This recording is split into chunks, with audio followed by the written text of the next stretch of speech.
Hello friends, मैं सुधीर स्वागत करता हूं आप सभी का आपके अपने चैनल स्कोर मैक्स में। और आज की इस वीडियो में आपके सारे डाउट्स क्लियर हो जाएंगे रिगार्डिंग कि आपके एग्ज़ाम्स ऑनलाइन होंगे, ऑफलाइन होंगे, किसको एग्ज़ाम देना है, किसको एग्ज़ाम नहीं देना। तो ज़्यादा टाइम वेस्ट ना करते हुए सीधा चलते हैं हम वीडियो के ऊपर। तो सबसे पहले अगर हम इग्नू के प्रोग्राम्स की बात करें तो इग्नू के अगर मैक्सिमम प्रोग्राम्स की बात करें तो आपके बैचलर आते हैं, दूसरा आपके मास्टर प्रोग्राम, और थर्ड में आते हैं आपके डिप्लोमा और सर्टिफिकेट प्रोग्राम। इसके साथ आपके पीएचडी, एमफिल्स वो भी आते हैं, लेकिन उनको हमने इसके अंदर इंक्लूड नहीं किया है। उनका भी लेकिन पैटर्न यही होएगा जो हम आगे डिस्कस करेंगे। अब सबसे पहले बात करते हैं कि किस किस के एग्जाम्स होंगे, क्योंकि अभी जो नोटिस आया है, जो एग्जामिनेशन आपने फॉर्म भरे थे, या इग्नू ने जो भी अभी आपको 3 अगस्त से एग्जामिनेशन की डेट शीट निकाली है, तो उसमें first year, second year, third year तीनों साल के पेपर्स हैं, तीनों साल के सब्जेक्ट्स के कोर्स अवेलेबल हैं। तो बच्चों को सिर्फ ये डाउट हो रहा है कि जब उनके एग्जाम सिर्फ नोटिस में था कि सिर्फ फाइनल ईयर के एग्जाम है, तो उस डेट शीट के अंदर फर्स्ट ईयर, सेकंड ईयर के सब्जेक्ट्स के कोड क्यों अवेलेबल हैं। अगर वहां पर एग्जाम है उनके, तो वो एग्जाम उन बच्चों के क्यों नहीं है। तो इसको हम कुछ इस तरह समझेंगे। अगर आपने बैचलर की बात करते हैं, ग्रेजुएशन की बात करते हैं, तो अगर आपने 2018 में एडमिशन लिया होगा तो 2019 में आपका पहला साल, या कह सकते हैं आपका फर्स्ट ईयर कंप्लीट हुआ होगा। 19 से 20 जुलाई बैच में आपका सेकेंड ईयर कंप्लीट हुआ होगा, और 20 से 21 जुलाई बैच में ही आपका थर्ड ईयर कंप्लीट हुआ। मतलब ये अब वो बच्चे हैं जिनका अभी जुलाई में 3 साल कंप्लीट हुआ है बैचलर का। और इसके साथ ही अगर हम मास्टर्स की बात करें तो मास्टर्स में किसी ने अगर 19 में एडमिशन लिया होगा तो 2020 जुलाई में उसका पहला साल कंप्लीट हुआ होगा, और 2020 से 21 के अंदर उसका दूसरा साल कंप्लीट हुआ है अभी। तो ये वो बच्चे हैं जो जुलाई बैच के फाइनल ईयर के स्टूडेंट्स हैं, मतलब इन सभी के फाइनल ईयर के एग्जाम्स होने हैं। लेकिन अब ये क्वेश्चन आता है कि अगर सिर्फ फाइनल ईयर के एग्जाम होने हैं तो डेट शीट के अंदर फर्स्ट ईयर और सेकंड ईयर के सब्जेक्ट्स के कोड क्यों अवेलेबल है।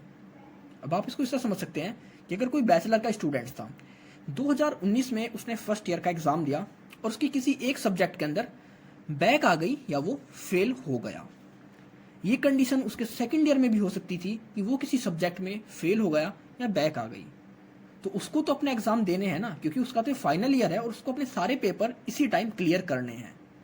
तो डेट शीट के अंदर जो भी फर्स्ट ईयर, सेकंड ईयर के जो भी आप कह सकते हैं कोर्स हैं, या उनकी जो डेट्स एग्जामिनेशन की, ये उन बच्चों के लिए हैं जिनका अभी 2021 जुलाई में फाइनल ईयर हुआ है। मतलब उनका जो बैच था जुलाई 2021 फाइनल ईयर एग्जाम का था, और इससे पहले वो प्रीवियस ईयर में किसी भी बैच में कोई ना कोई उनकी बैक आ रखी है, उनका सारे सब्जेक्ट्स अभी तक क्लियर नहीं हुए।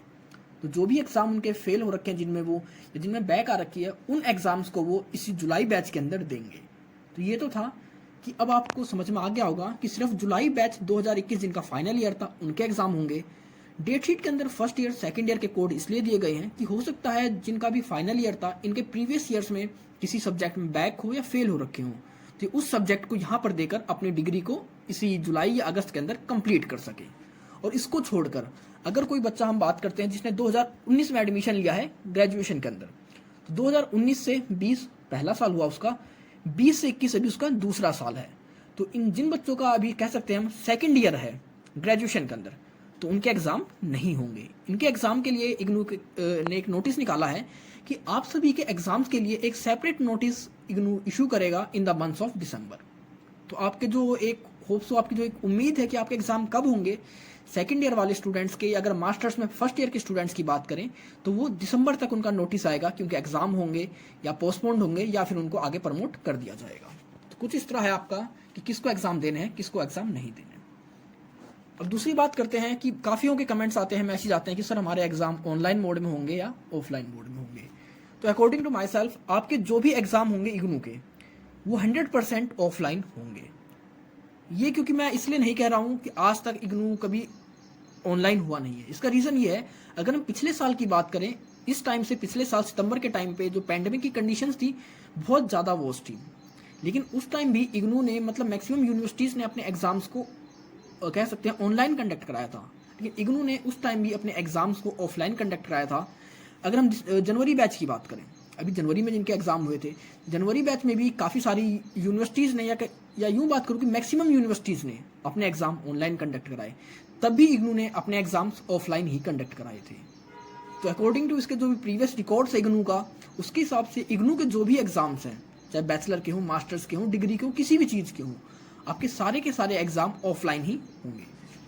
सो आई होप सो आपके जो भी डाउट्स थे वो क्लियर हो गए हैं regarding to exam, date sheet, offline online mode, या किसको एग्ज़ाम देने हैं, किसको एग्ज़ाम नहीं देने हैं। और अगर आपने अभी तक मुझे सब्सक्राइब नहीं किया है मेरे यूट्यूब चैनल पर, तो आप मुझे वहाँ सब्सक्राइब कर सकते हैं। और इग्नू के रेगुलर अपडेट्स पाने के लिए आप मुझे इंस्टाग्राम पर भी फॉलो कर सकते हैं। तो मिलते हैं जल्दी एक कुछ नए अपडेट्स के साथ, तब तक के लिए take care, goodbye friends.